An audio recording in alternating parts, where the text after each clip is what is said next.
What's up, YouTube? It's Dontavious Hill, three-time Team USA high jumper, five-time NCAA All-American.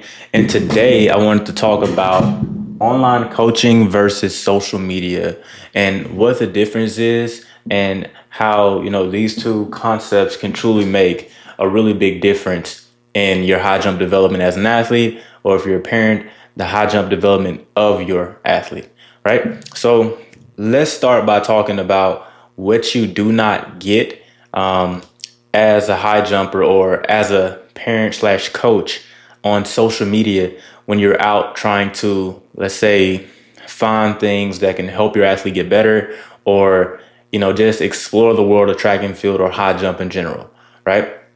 And I have some experience researching on social media. Back when I was in high school, my personal best was 4 feet 8 inches when I first started high jumping, and now my personal best is 7 feet 5 inches. As a professional, I actually competed in the 2024 Olympic trials. I was ranked top 25 in the world. So I have some experience in looking and searching for things for myself, for athletes, things of that nature, on my high jump journey, right? So one thing that you do not get when you're out researching and looking on social media is the personalized feedback portion. Okay. So when I say personalized feedback, and I'm just going to write that up here on the board. So when I say personalized feedback, and we can just call it PF for now. Basically, what I'm referring to is, let's just say you have an athlete who needs help with something specific, right? An athlete is struggling with an aspect of their high jump technique. Okay, so if I have an athlete and they say, hey, coach, I need help with this, and this, then I can directly tell them, right? We have athlete problem, and I can directly give them the answer. Right? I can directly give the athlete the answer to their problem, right? Because it's their specific problem. It's personalized to them. I can directly give them feedback and give them an answer. When you're on something like social media, you can't necessarily get personalized feedback because you're subject to whatever content is being thrown at you or poured at you, and you're hoping that something lands and sticks, right? So this is what we can consider more streamlined. Like we could just draw a line here, and let's just say searching, is more, let's call it random, right? So we get this other kind of line here, right? A squiggly line.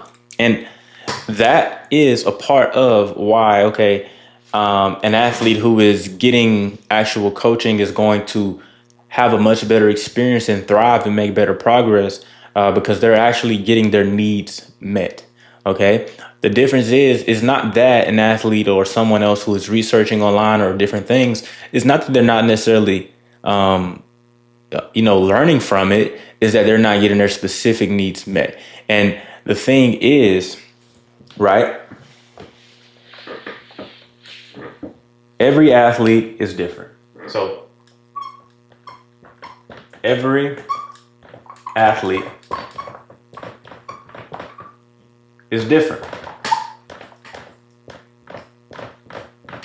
So with us knowing the concept of the fact that every athlete that we coach, or every athlete that, or even your children, or athletes that you coach on your high school team, if we understand that every one of them is different, that means that every one of those athletes is going to need something different, or they're going to need a different type of articulation. They're going to need a different type of execution, or a different plan, right? And when we're on social media, or social media like Instagram or TikTok or YouTube, and you're trying to search and find, you're going to find plans, right? But you may find plans that are good for this person, that are good for that person, that are good for this person, and you combine them all and they still don't work for this one person, because it's all about personalization. It's all about getting the direct answer to your own question, or to this athlete's question, because everyone's completely different, right?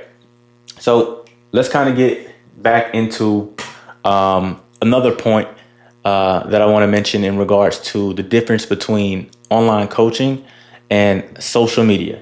Okay, so I now want to get into what is called the human experience, right? So let's get us another marker here.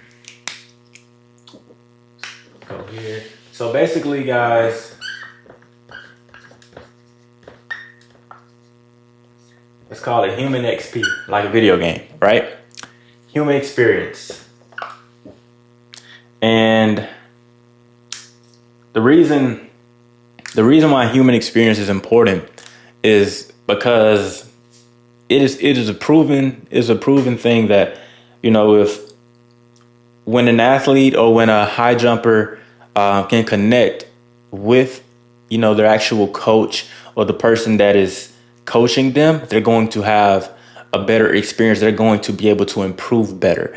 And I'm speaking from experience after dealing or having coaches in the past, whether it's in middle school, high school, or college, professional, you name it.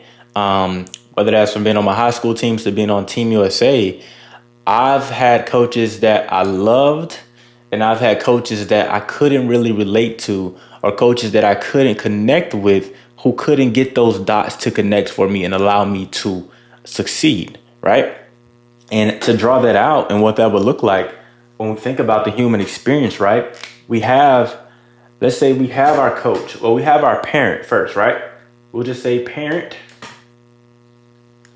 So we have our parent, and our parent is pouring directly into our athlete, okay? Parent is pouring directly into our athlete, A, right? Athlete wants to improve. So the next thing is going to happen is athlete is going to, you know, go to the coach for help or try and get all that they can from the coach, right?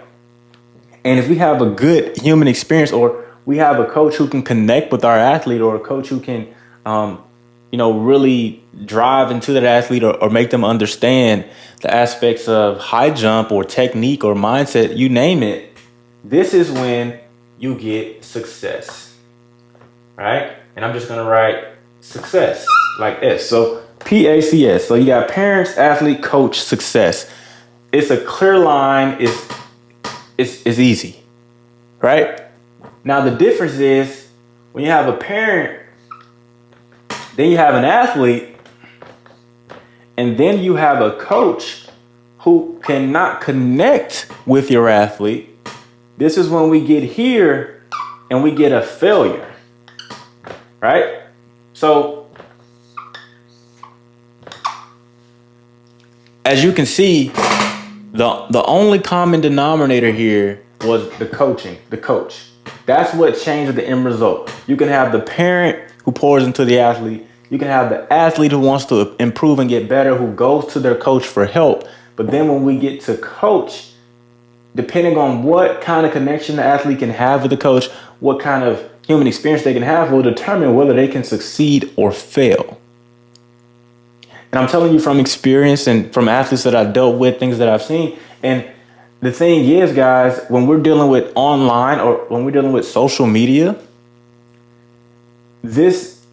we're pretty much automatically put into this category, the bottom, because you don't even get an opportunity to have a human experience with the coach, because it's more of we're just looking at whatever they're posting. We're looking at whatever they have or whatever content, influencer, you name it. And it's just, we cannot connect with them in a human way in regards to getting personalized feedback, you know, in regards to getting that human experience, because it's just content. It's not connection, right? But when you have an online coach, or when you have someone actually coaching you specifically, giving you instruction, giving you feedback, that's when you can go from parent to athlete to coach with connection, you know, and eventually, and that's when you get to success, right? So if you're a high jumper or you're the parent of a high school high jumper and you want to improve in the sport of high jump, you know, I definitely recommend you get a coach. And coach specifically being me, Dontavious Hill, 3-time Team USA high jumper, 5-time NCAA All-American. And I just want you guys to see what that would look like if you decided to choose me as your high jump coach, right? So when it comes to my program, the High Jump Blueprint, the way that we help high jumpers and their families improve is through a series of 3 steps that equal a final step, okay? So High Jump Blueprint, HJB. The way that we improve is number 1, mindset.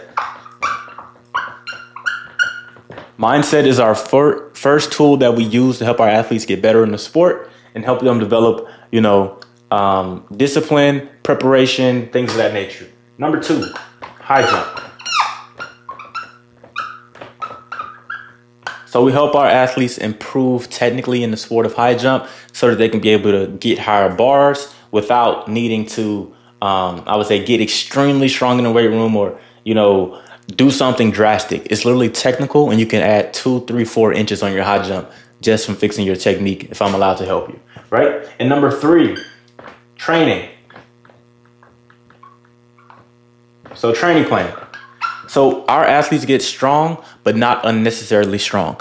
We do not need to be bodybuilders to jump 3 to 4, 5, 6 inches higher. We need the specific strength that's going to help us explode up and get big bars, right? And when we get our mindset in check, we become great technically, and we have a training plan that is designed by me specifically, then that is when we put ourselves in position to succeed, right? And that success can look different for everybody. Some people just want to get to state championships, right? We have state qualifiers. We have people who've won the state championship, right? Have athletes who've broken multiple school records, things of that nature. And for some, they may want to get recruited, right? So if you're a high jumper or you're the parent or coach of a high school high jumper and you want to stop guessing with your training and want to actually succeed in the sport, then click the link down below where you can fill out a quick application to apply for coaching in my program, the High Jump Blueprint. So thank you guys for watching today. Click that link below if you actually want to get better, get some PRs this upcoming season, and give yourself an opportunity to get recruited. Click that link below. Thank y'all.